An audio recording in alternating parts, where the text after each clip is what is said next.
Naik 2 kali lipat, ini besaran gaji KPPS Pemilu 2024. Pemilu 2024 semakin dekat. Bagi Anda yang ingin berkontribusi dalam penyelenggaraan pemilu, ada kesempatan untuk mendaftar sebagai anggota kelompok penyelenggara pemungutan suara atau KPPS.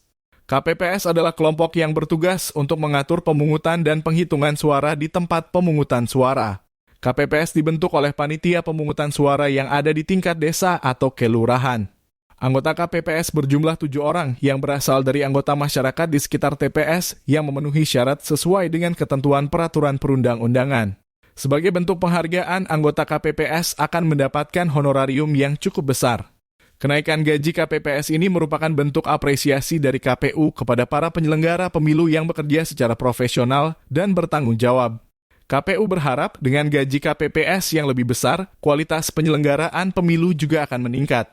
Pada pemilu 2024, gaji KPPS naik 2 kali lipat dibandingkan dengan pemilu 2019. Pada pemilu 2019, honorarium ketua KPPS adalah Rp550.000, sedangkan honorarium anggota KPPS adalah Rp500.000. Sementara pada pemilu 2024, honorarium ketua KPPS menjadi Rp1.200.000, sedangkan honorarium anggota KPPS menjadi Rp1.100.000. Ikuti sumselupdate.com untuk mendapatkan informasi terbaru.